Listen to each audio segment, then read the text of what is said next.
Hello and welcome to Turrican on the Commodore 64. I've decided to do something a bit different with this video and start it roughly about a third way through the game, and my plan is to show you the middle third of the game so that you can get to see a bit more of the game in the time we have, rather than just show you the first couple of levels, which are a little dull. Okay, now this is a sort of platform shooter hybrid. I'm not that big a fan of platform games, but throw in a bit of shooting and you've got my attention. So here we are with Turrican. Now, as you can see, I've got quite a formidable arsenal already. I'm using multiple for my forward fire. You've also got this surround weapon, which is very useful. If you hold down fire and move left right, you can access that. You've also got grenades, which blow up everything on screen, and you also have power line, which does that. Now you've got to press space or F7 to activate those. So there is a bit more than the usual one button joystick in terms of controlling the game. But you can also hold down and press space to activate your gyroscope. Now you are invulnerable in this mode, but you can't obviously jump. You can still fire, but you can't jump. And you jump to exit this mode. But the downside is, if you look at the bottom left of the screen, above the little man, there's two little shuriken type icons. There are your gyroscopes. You only get 3 per life, and this is where the major downside of the game is, because sometimes you can actually get stuck behind a bit of scenery and you've got no gyroscopes left to get out, and it's pretty much game over then. So that is a negative side to this game. It was addressed in Turrican 2, where they gave you infinite gyroscopes per life, which I think is a better way to do it. But right, so the aim of the game is you start at one side of the level and you've got to make your way to the other side of the level, and in between lots of aliens to shoot, gun emplacements to shoot, the big bosses. Now the thing about Turrican is the bosses don't just appear at the end of the level, they can appear at any time throughout the level. Sometimes they appear at the start of the level, sometimes they can appear in the middle of the level. Sometimes they can appear at the end, but I mean they appear at the same spot on the same levels. They're not random, but it's nice to have something that isn't just end of level bosses. As you can see, the graphics are probably about as good as you're going to get on the Commodore 64, and personally I think they're pretty amazing.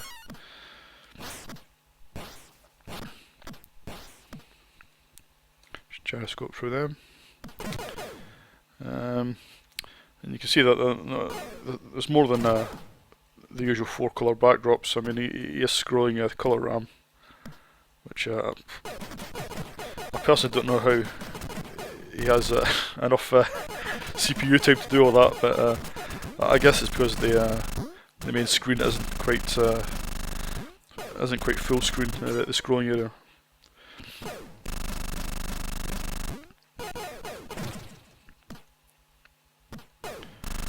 The game itself is split into 5 worlds. Each world is split into 2 or 3 stages. I'm on World 2, Stage 1 at the moment.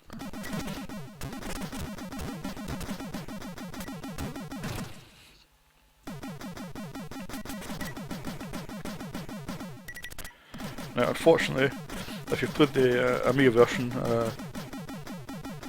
you'll know that that has in-game music by Chris Hulsbeck. But unfortunately, the 64 version, the programmer Manfred Trenz, he couldn't get the he ran out of CPU time. He just could simply have in-game music. It was not possible. There is in-game music in some of the levels that just scroll vertically, and we should hopefully see one of them at least.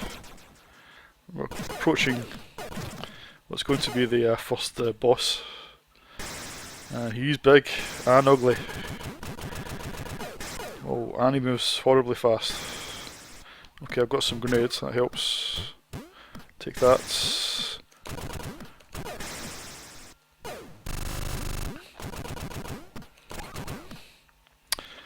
Yeah, the bosses are pretty big and quite impressive. Probably the most impressive bosses you'll find in any game. If you compare this to the look of Shadow of the Beast on the 64, you can see that was limited to 4 colours. But you can see this is just on a different planet really in terms of the technical achievement.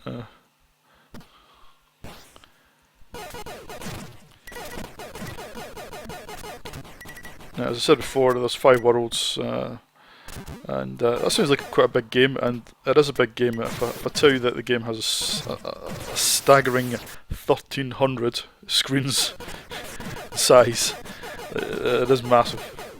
Now, you don't have to look at all these screens. There's various ways to play the game. You can just simply do what I'm doing and just plod through it. Or you can try and explore more of the levels and find more stars, which can be continues and points, more extra lives. Or you can just, I mean, some people like to play speed runs where they just try and rush through the level as quickly as possible. That's certainly another way to play it.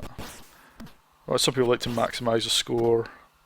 It's various ways, so it's got quite a lot of replay value from that point of view. Okay, that's this level over and done with. Now, I did have this, it's one of the few games I did actually own on disc back in the day. But I have played it on cassettes, and the multi-load's not too bad, because the levels are so big that you get to spend plenty of time on them, I must admit. Let's have a look.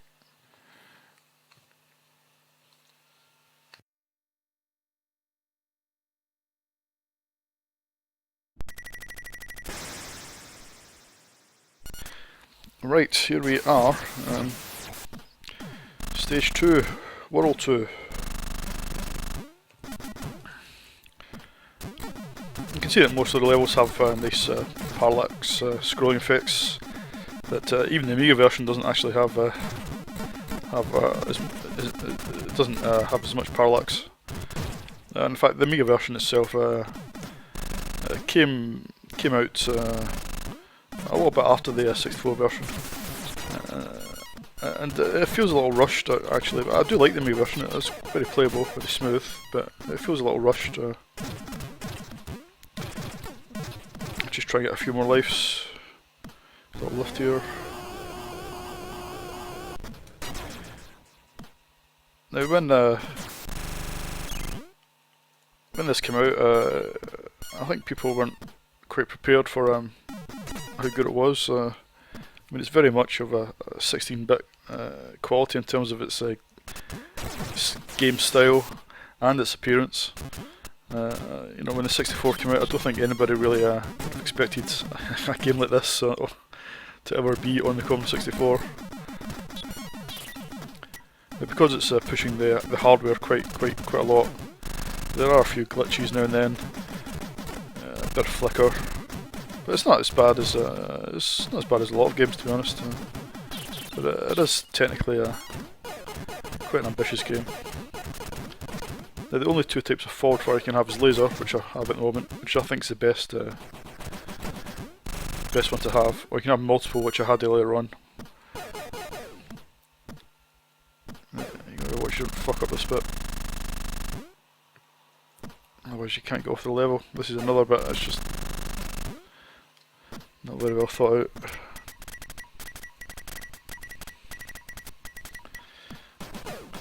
If I remember, this is just a dead end. Yep. Okay, I'm almost at the end of the level. There's another huge, ugly boss waiting for me.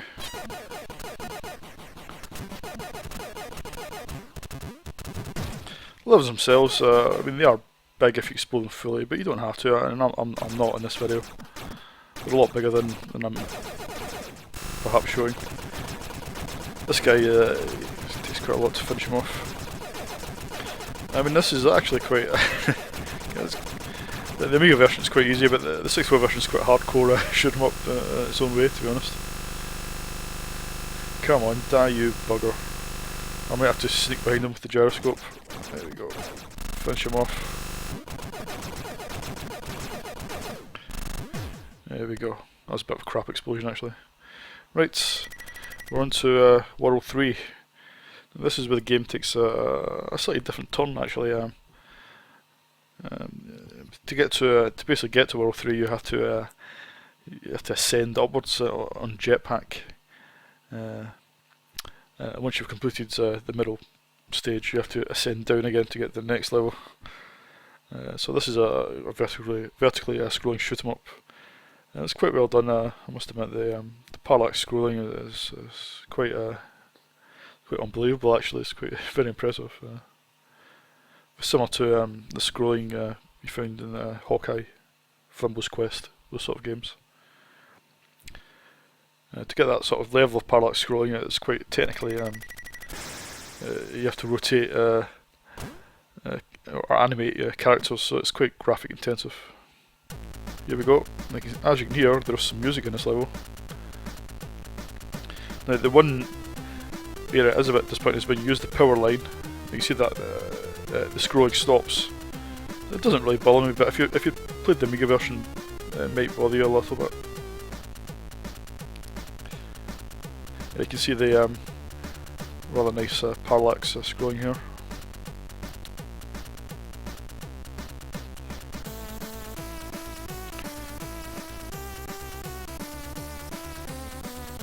Now, I don't think I know Hulsbeck did some of the music. I think he might have wrote the title music, and he composed this music. I'm not sure whether he actually wrote it personally. I think Ramiro Vaca did some of the music.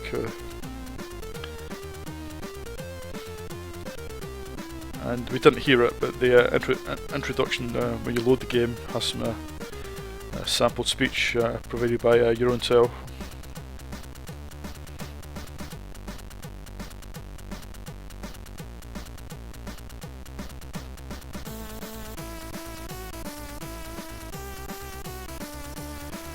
I think some people think, oh, there's a 64 version of Turrican, but actually this is the original version of Turrican, and the Amiga version was a conversion. And I have to say, a conversion that is a little half-baked. This section here is not in the Amiga version, and there's a little boss at the end of this section who is also not in the Amiga version. And I can't see any technical reason why. I think maybe they just ran out of time. They wanted to release the game for Christmas or something, I don't know.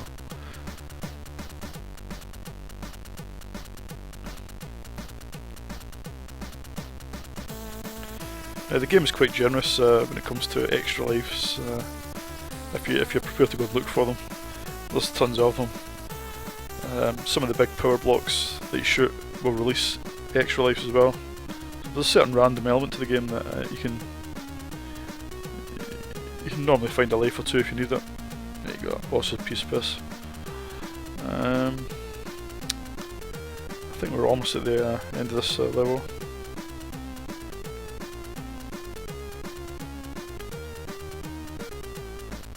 Oh, extra life, thank you very much.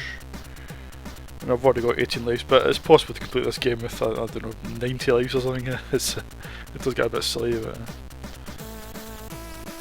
it is a bit harder than the Amiga version, I find.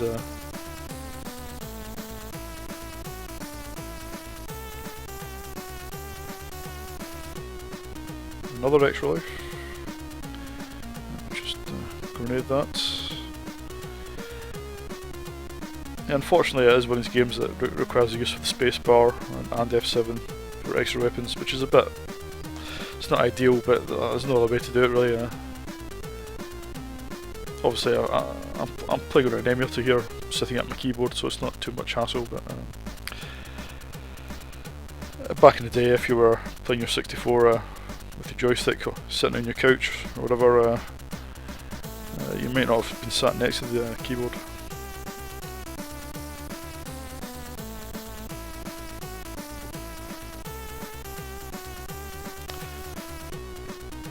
So here we are at the end of the level. What I'll do is I'll show you just well, I might try and just get to the start of World 4 just so you can see the different graphics for that. This is quite a big level, but I'll try and whiz through it as fast as I can.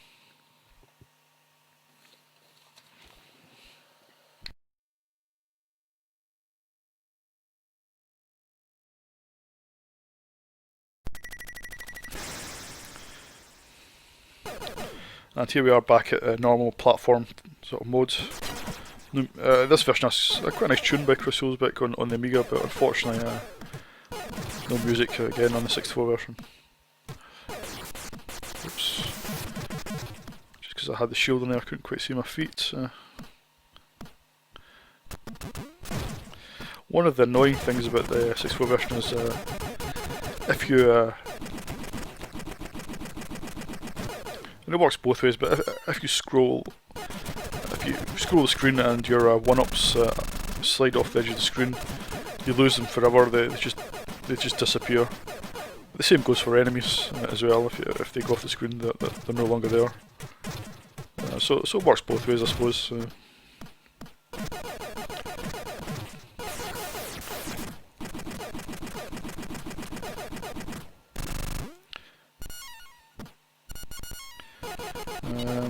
There's a lot of facehuggers here, like Alien.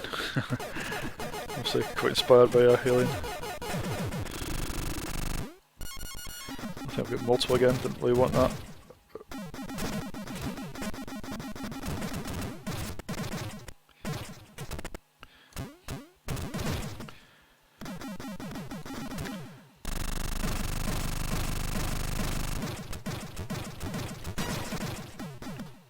Yeah, so the game, I think this game came out in 1990, I think, and it spawned a sequel game a year later, Turrican 2, which is a better game in many ways, but in some ways it's not. I mean, I still think Turrican is quite a good game on its own right. Turrican 2 probably ups the ante in terms of bosses. I mean, one of them's 3 screens high or something ridiculous like that.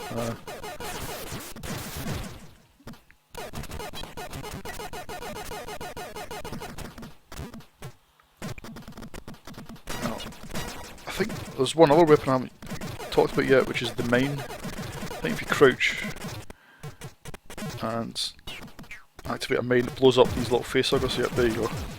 Also blew me up. I think one of them scored a lucky hit. So if I lay another mine, we might get another chance to see that in action. So if I lay a mine here, yep, there we go. See this little graphical glitch there.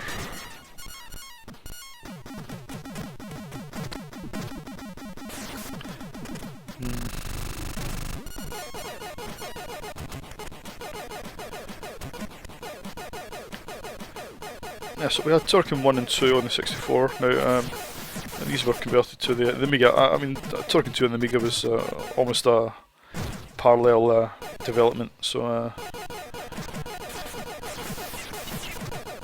Manfred Trenz didn't work too much on that, but he did some work on the Amiga version of Turrican. We also had Turrican 3 on the Amiga, which is actually a conversion of Mega Turrican from the Mega Drive, Sega Mega Drive, Genesis, whatever you want to call it.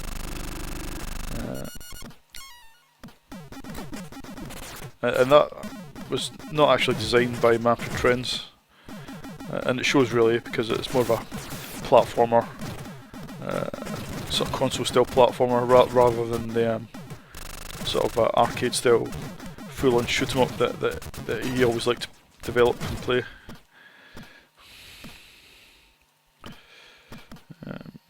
Let's have a look. Some of these platform bits are a little tricky, but fucking hell, get up there.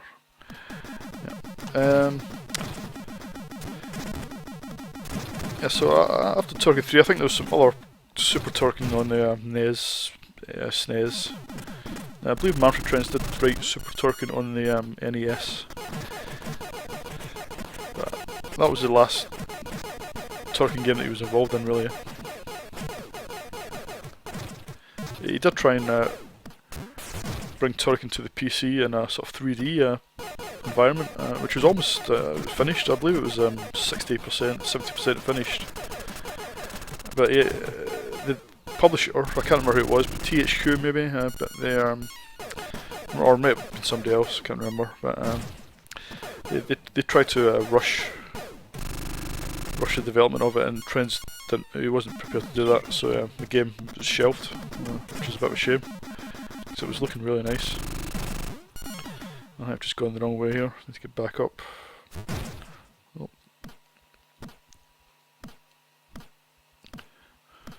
There are some extra lives hidden around here somewhere, but I can't bother looking for them.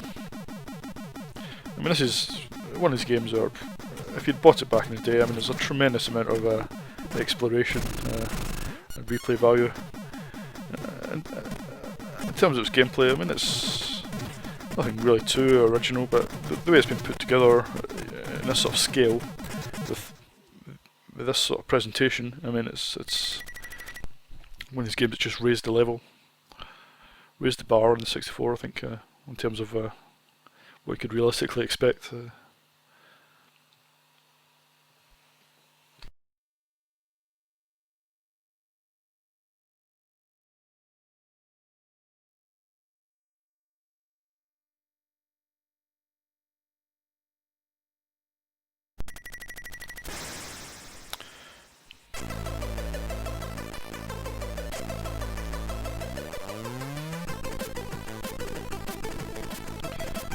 Okay, here we are descending back down.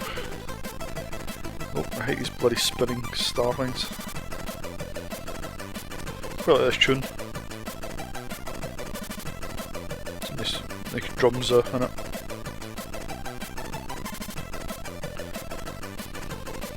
I actually think it's better than the Amiga tune on this level.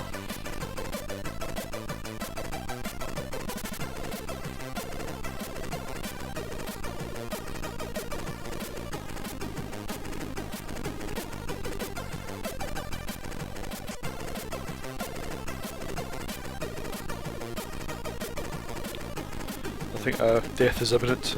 Oh no, I managed to get power up. There's still an extra life. That tends to happen when you're use a power line and you're miles away from an extra life. Yeah, it's it turns out to be an extra life, and you've it's like almost mocking you.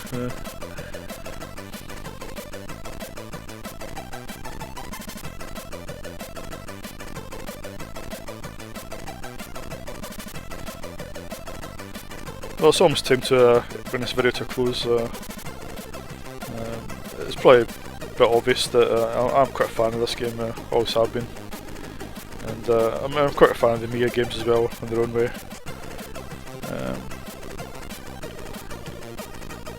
So I'm going to give this, I think I'll give this 9 out of 10.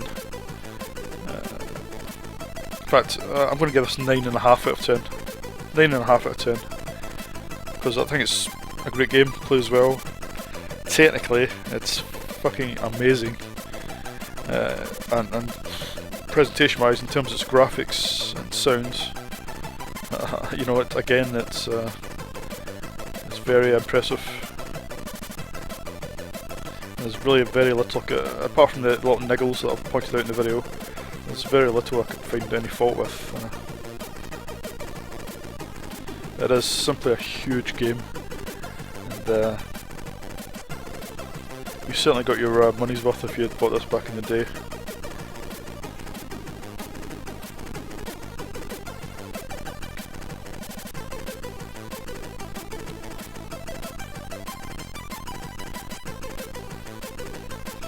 Oh, I'm going a bit quiet there trying to concentrate. I don't know why, but because I've got plenty of lives left. But,